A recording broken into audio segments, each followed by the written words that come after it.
Don't forget to like the video, share your thoughts in the comments, and subscribe to stay updated with our latest stories. The afternoon sun slanted through the leaves of my sister Sarah's giant oak tree, dappling the porch swing where I sat with a half-finished glass of iced tea. Visiting Sarah was always a balm to my soul, especially lately. The quiet suburban street, the scent of freshly cut grass, the gentle rhythm of her life.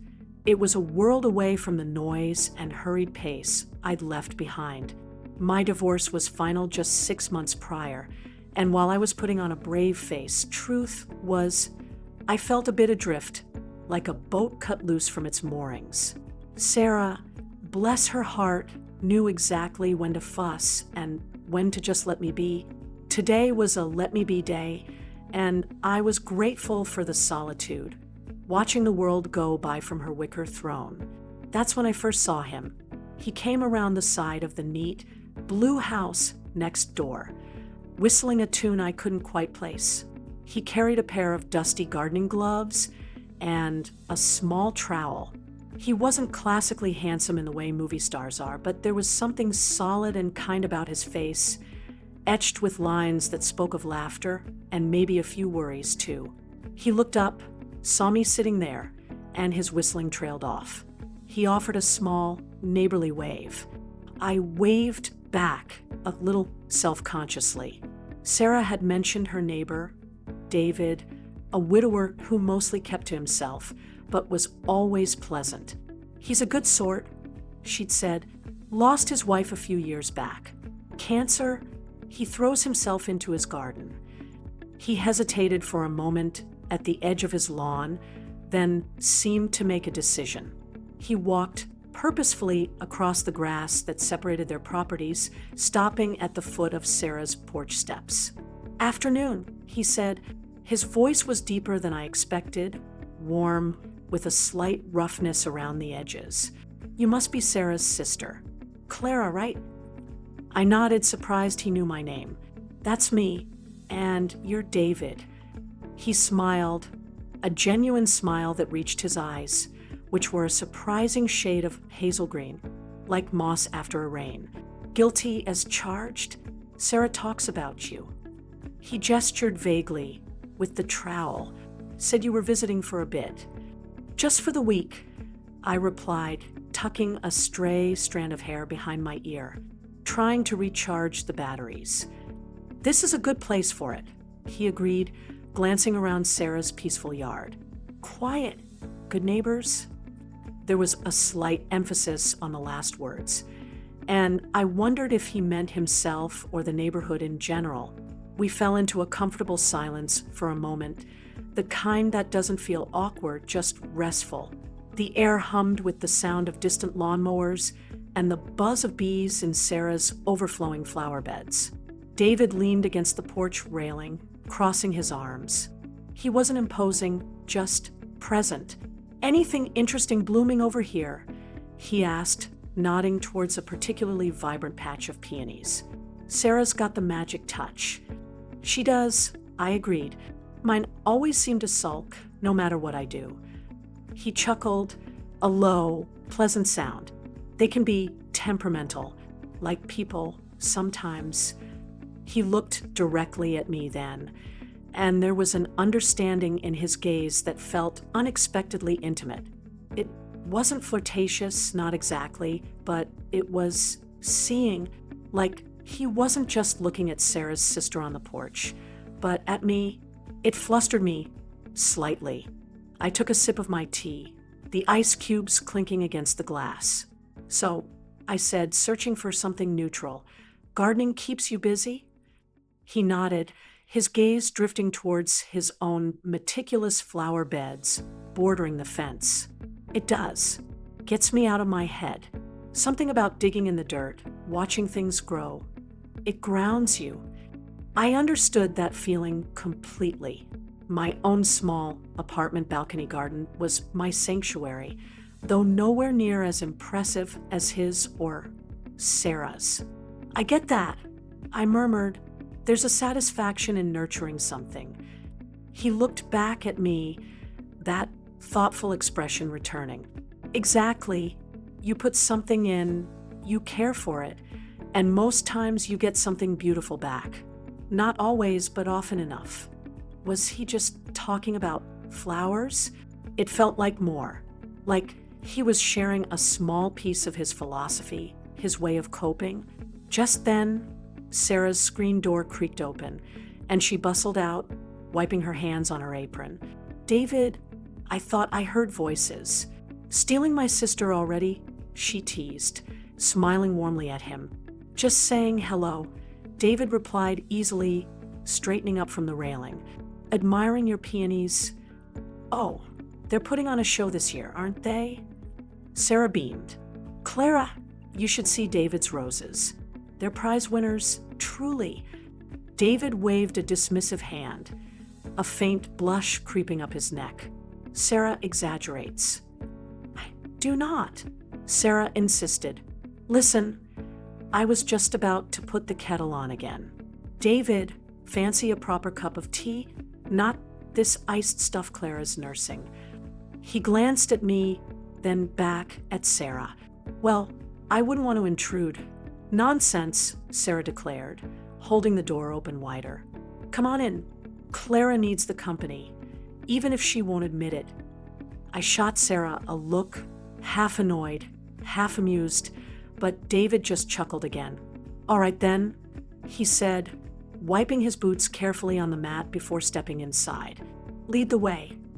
As I followed them into the cool dimness of Sarah's kitchen, I felt a strange little flutter in my chest. It wasn't just the neighbor stopping by. It felt like the start of something unexpected, a subtle shift in the quiet afternoon air. The kitchen was cozy, filled with the scent of cinnamon from whatever Sarah had been baking earlier. David sat at the small wooden table, looking perfectly at home, while Sarah bustled around getting mugs and fetching the tea caddy. I took the seat opposite him, feeling strangely shy, like a teenager again. He didn't seem to notice, or if he did, he didn't let on. He was asking Sarah about her prize-winning zucchini from last year's county fair, and she launched into the story with gusto. I listened, watching him.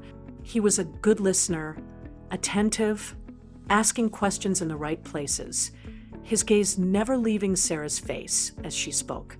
It was nice to see. So many people nowadays seem to just wait for their turn to talk. When Sarah paused to pour the boiling water over the tea bags, David turned his attention back to me. "So, Clara," he began, his tone casual. "Sarah mentioned you work in, is it library archiving?" I was surprised again. Sarah must have been talking about me more than I realized. "That's right," I confirmed. "Preserving old documents, photographs, local history stuff. It's quiet work, but fascinating." "I can imagine," he said, leaning forward slightly, his interest seeming genuine. "Holding a piece of the past in your hands must feel significant." "It does," I admitted. "Sometimes you find these little forgotten stories tucked away in letters or diaries. Ordinary people living extraordinary lives, you know?" "I do know," he said, his voice softening. "My wife, Mary, she used to keep diaries. Pages and pages. After she passed, I found them. Took me a year before I could bring myself to read them." He paused, looking down at his hands resting on the table. They were strong hands, capable, with soil still ingrained around the nails despite his earlier attempt to wipe them. When I finally did, it was like getting to know her all over again. Little things she thought, worries she never shared, moments of joy I'd forgotten. It was a gift. The vulnerability in his voice resonated deep within me. Sharing something like that with a near stranger wasn't typical, but it didn't feel forced or uncomfortable. It felt honest. Sarah placed steaming mugs in front of us, her movements quiet, sensing the shift in conversation. "That sounds beautiful, David," she said gently. He looked up, offering a small, grateful smile. "It was hard, but beautiful. He turned back to me. So, I understand the fascination with old stories. They're important.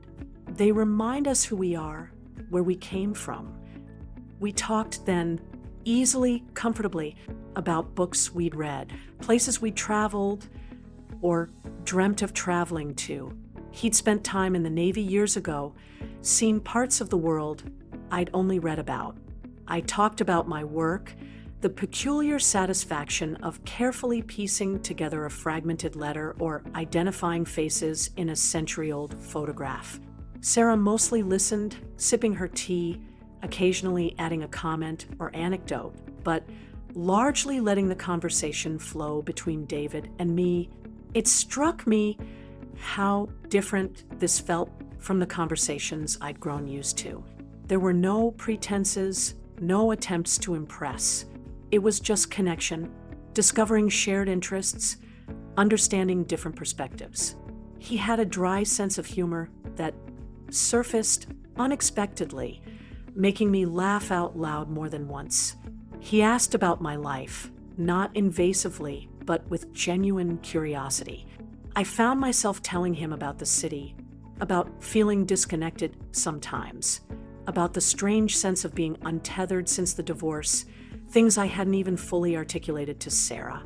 He listened patiently, his hazel eyes thoughtful. "Change is hard," he said quietly after I trailed off. "Feels like the ground shifting under your feet.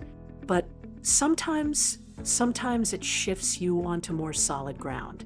Takes time to realize it, though." His words, simple as they were, landed like anchors. He wasn't offering platitudes or easy answers. He was just acknowledging the truth of it, sharing a perspective forged from his own experience. Outside, the shadows were beginning to lengthen. The golden afternoon light turned richer, warmer. Sarah got up to clear the mugs. "Well," David said, pushing his chair back slightly, "I should probably let you ladies get on with your evening. Thank you for the tea, Sarah.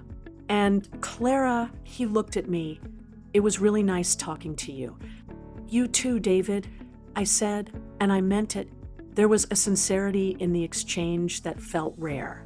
As Sarah walked him to the door, I stayed at the table, tracing the rim of my empty mug. I felt lighter. The conversation hadn't solved anything, hadn't magically erased the uncertainties in my life, but it had opened a window. It had reminded me that connection could happen unexpectedly, quietly, in the middle of an ordinary afternoon. When Sarah came back, she had a knowing little smile on her face. "He's nice, isn't he?" she asked, stacking the mugs in the sink. "Yes," I agreed, meeting her gaze. "He really is." Nothing more needed to be said. The quiet understanding hung in the air, comfortable and warm, like the lingering scent of cinnamon. The next few days fell into a pleasant rhythm. I helped Sarah in her garden, we visited local antique shops, and I spent quiet hours reading on the porch. David was a regular presence next door, often puttering in his yard. We'd exchange waves, sometimes chat briefly over the fence about the weather or the progress of his roses, which were indeed spectacular. Each brief interaction felt easy, natural. There was no awkwardness, just a growing sense of familiarity. One evening, Sarah had a meeting for her book club, leaving me on my own. I made a simple salad for dinner and settled back onto the porch swing as twilight painted the sky in shades of lavender and rose. The air was cooler now, carrying the scent of night-blooming jasmine from somewhere down the street. I saw David come out onto his own porch, holding a glass of what looked like whiskey. He saw me, hesitated only a second, then ambled over, much like he had the first day. "Evening, Clara," he said, stopping at the steps again. "Mind if I join you for a bit? Quiet night over here." "Not at all," I smiled, gesturing to the wicker armchair opposite the swing. "Please." He sat down, stretching his legs out. We sat in silence for a while, watching the first stars prick the darkening sky. It was peaceful, not the tense silence of strangers, but the companionable quiet of people comfortable in each other's presence. "Sarah off solving the world's problems with her book club?" he asked eventually, a smile in his voice. I chuckled, something like that. "Tonight, it's a historical novel, so maybe just solving the past's problems." The past," he mused, swirling the amber liquid in his glass. "Easier to solve than the present, usually." "Isn't that the truth?" I agreed softly. He took a slow sip of his drink. "You know, Clara," he said, his voice thoughtful, "what you were saying the other day about feeling untethered, I felt that way for a long time after Mary died. Like I was just drifting. Work, home, sleep, repeat. The garden helped, like I said, gave me a focus." He paused, looking out towards the streetlights flickering on. "But connection, that's different. Takes more than just routine." I nodded, understanding implicitly. Routine could keep you busy, keep you functioning, but it couldn't fill the hollow spaces. "It's hard to find, sometimes," I admitted, "or maybe hard to let yourself find." He turned his gaze towards me, his expression serious, but kind. "Maybe it finds you when you least expect it, or when you finally stop bracing yourself against it." His words hung in the air. It felt like we were talking about more than just general connection. It felt personal. My heart gave a little thump against my ribs. Was he? No, I told myself. He's just being kind, philosophical, a widower sharing his thoughts with his sister's divorced neighbor. Don't read too much into it. But still, there was an intensity in the quiet moment, a shared understanding that transcended polite conversation. He must have sensed my slight discomfort because he shifted slightly, his tone becoming lighter. "Speaking of finding things," he said, "I was clearing out a corner of my garage today. Found an old box of Mary's, full of sheet music. She played the piano beautifully." "Oh, wow," I said. "Does the piano still?" "Oh, yeah," he nodded. "It's in the living room. Big old upright. Haven't touched it much since, well, but looking at that music today," he trailed off. "Did you ever play?" I asked. He shook his head. "Nah, tinnier, me, but I loved listening to her." He looked at me again. "Do you play, Clara?" A warmth spread through me. "I used to," I admitted, "a long time ago. My grandmother taught me. Nothing fancy, just simple tunes." An idea sparked in his eyes. "Listen, this might be forward, but would you want to see it? The music? Maybe even play something? The piano could probably use waking up." My breath caught. Go into his house. Alone? It felt significant, but his invitation was so genuine, so devoid of any pressure, just a simple, almost shy request. And the thought of touching piano keys again after so long, it was strangely appealing. I'm probably terribly rusty," I stammered, feeling that teenage shyness again. "Doesn't matter," he said gently. "Tin ear, remember? Besides," he gave a small smile, "it's just an old piano sitting in the dark. Might like the company." I looked at his earnest face, the kindness in his eyes. What harm could there be? It wasn't a proposition. It felt like an offering, a sharing of something precious.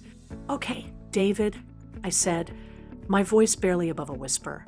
"I'd like that." He stood up, offering me his hand to help me off the low swing. His hand was warm, strong, callous from gardening. The simple contact sent a surprising jolt through me, a warmth that had nothing to do with the fading summer evening. We walked across the lawn, the grass cool and damp beneath my sandals, towards the soft light spilling from his living room window. His house felt like him, solid, comfortable, unpretentious. Books lined shelves. Photos sat on the mantelpiece. A smiling woman with kind eyes, presumably Mary, alongside pictures of what looked like children and grandchildren. It felt like a home filled with memories, lived in and loved. The piano, a dark wood upright, dominated one wall of the living room. It looked well cared for, polished, but silent. David led me over to it, opening a worn cardboard box, resting on a nearby chair. "Here it is," he said softly. The box was filled with sheet music, yellowed with age, classical pieces, old standards, handwritten scores. It was a tangible piece of his wife's life, her passion. I reached in almost reverently, lifting out a brittle piece of music, Chopin, something I hadn't attempted since I was a girl. "She loved Chopin," David murmured, watching me, said his music held all the emotions you couldn't put into words. I carefully opened the lid covering the piano keys. They were ivory, smooth and cool, beneath my hesitant fingers. It had been years, more than I cared to count. Sitting down on the worn bench felt both strange and incredibly familiar. David stood nearby, not crowding me, just present. "No pressure," he said quietly. "Just if you feel like it." I took a deep breath. My fingers hovered over the keys. What if I couldn't remember anything? What if I just made horrible, clunky noises? Then I thought of what David had said about the piano liking the company. I thought about Mary pouring her emotions into this instrument. I thought about the unexpected connection I felt sitting here in this quiet house with this kind man. My fingers found a simple chord, then another, tentative at first, like finding my footing on uneven ground. I started with something easy, a lullaby my grandmother had taught me. The notes filled the quiet room, a little hesitant, a little uneven, but clear. The piano had a beautiful tone, rich and mellow. As I played, the initial stiffness in my fingers began to ease. The melody flowed more smoothly. It wasn't perfect, far from it, but it felt good, like stretching a muscle I hadn't used in far too long. I glanced up at David. He was leaning against the doorframe, his eyes closed, a soft, almost wistful expression on his face. He wasn't judging my rusty playing. He was just listening, remembering. Emboldened, I tried something else, a simple piece I recalled from years ago. The music seemed to fill the space between us, weaving a thread of shared experience. It wasn't about performance. It was about the act itself, the shared vulnerability, the resurrection of something beautiful from silence. When the last note faded, the silence that followed felt different, charged somehow, full. David opened his eyes. They looked darker in the lamplight, deeper. "Thank you, Clara," he said, his voice thick with emotion. That was... Mary would have loved that. Hearing her name spoken with such tenderness didn't feel intrusive. It felt like I'd been allowed into a sacred space, offered a glimpse into the love he still carried. I felt tears prickle behind my own eyes, for his loss, for the beauty of the music, for the unexpected intimacy of the moment. "She must have been wonderful," I whispered. He nodded, swallowing. "She was..." He walked slowly over to the piano bench and, after a moment's hesitation, sat down beside me. Not too close, maintaining a respectful distance, but near enough that I could feel the warmth radiating from him. We didn't speak for a long moment. We just sat there, side by side, looking at the silent keys, surrounded by the lingering resonance of the music and the weight of unspoken emotions. Then, he slowly reached out, not to touch me, but to gently rest his hand flat on the polished wood of the piano, near mine. His hand looked so strong, so capable, yet there was a tremor in it. "It's been quiet in this house for a long time," he said, his voice low and rough. "Too quiet." He turned his head, looking directly at me. His gaze was intense, searching, but also incredibly gentle. There was no pretense left, no polite, neighborly conversation. Just two people, sitting in the quiet glow of a lamp, sharing a moment of profound, unexpected connection. My breath hitched. This was it, the unexpected experience. Not a dramatic event, but a quiet unfolding, a deep emotional resonance that felt more significant than any grand gesture. It was the trust he showed in sharing his grief, his memories, his home. It was the vulnerability in his eyes, mirroring the vulnerability I felt in my own heart. It was the shared silence, heavy with understanding and the dawning realization that something important was happening between us. He didn't lean in to kiss me. He didn't make a move. He simply held my gaze, a silent question in his eyes, a shared acknowledgement of the spark that had ignited in the quiet intimacy of the room. And in that moment, surrounded by the ghosts of music and memory, I felt more seen, more understood than I had in a very, very long time. The connection was palpable, an invisible current flowing between us, built on shared humanity, mutual respect, and the surprising beauty found in unexpected places. It was deep, emotional, and utterly consensual in its quiet intensity. The moment stretched, suspended in the warm lamplight. Neither of us moved, neither of us spoke. There was a deep well of understanding in his eyes, a reflection of the emotions swirling within me, surprised tenderness, a hesitant hope, and a profound sense of peace. It wasn't the giddy rush of young infatuation, but something deeper, quieter, grounded in shared experience and mutual respect. Finally, David drew a slow breath and gently withdrew his hand from the piano, breaking the spell, but not the connection. He gave me a small, almost shy smile. "Thank you again, Clara," he murmured, "for bringing some music back into the house. And for the company." "Thank you, David," I replied softly, "for trusting me with it." He stood up, stretching slightly. "Getting late. Sarah will be back soon, wondering where you disappeared to."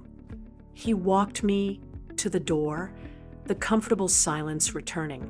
On his porch, under the soft glow of the single yellow light, he paused. "Clara," he began, then hesitated, searching for the right words. "I know this was maybe a little unusual." "It was lovely, David," I assured him, sincerely. Truly, he met my eyes, relief flooding his features. "Good. I'm glad." He didn't try to prolong the moment, didn't ask for my number or suggest getting together again, though the unspoken possibility hung sweetly in the air. He simply said, "Sleep well, Clara." "You too, David." I walked back across the dew-kissed lawn to Sarah's porch, my mind replaying the evening. The hesitant notes on the piano, the shared silence, the look in his eyes. It wasn't a whirlwind romance. Nothing dramatic had happened in the conventional sense, but everything felt different. I felt different, sitting back on the porch swing, waiting for Sarah. I looked over at David's house, the light still on in the living room. I thought about his quiet strength, his vulnerability, the gentle way he navigated his grief, and his openness to connection. Meeting him, talking with him, sharing that quiet, intimate hour at the piano, it hadn't magically solved my problems or given me all the answers to my future. But it had reminded me that life still held possibilities for warmth, for understanding, for genuine human connection even after loss and change. It reminded me that vulnerability wasn't weakness, but a bridge. It showed me that sometimes the most profound experiences aren't loud declarations, but quiet moments of shared humanity. When Sarah's headlights swept into the driveway a little later, I felt a sense of calm I hadn't experienced in months. She found me still on the swing, a faint smile on my face. "Everything all right?" she asked, sensing the change in my demeanor. "You look peaceful." I looked over at David's house again, the light now off. "Yes," I said, meeting my sister's curious gaze. "Everything's all right. More than all right." I didn't need to explain further. The visit was drawing to a close, and I wasn't sure when or if I'd see David again. But it didn't matter in a way. The brief encounter, the neighbor who came to say hello, had opened a door within me. It was a reminder that healing comes in unexpected forms, that connection can bloom in the quietest corners, and that even when you feel adrift, sometimes the current gently guides you towards a welcoming shore. I left Sarah's a few days later feeling lighter, more hopeful, carrying the resonance of piano notes and quiet conversation within me. It wasn't just a story about my sister's neighbor. It was a story about rediscovering a part of myself, about the enduring power of kindness, and about the unexpected gifts that arrive when you simply open the door.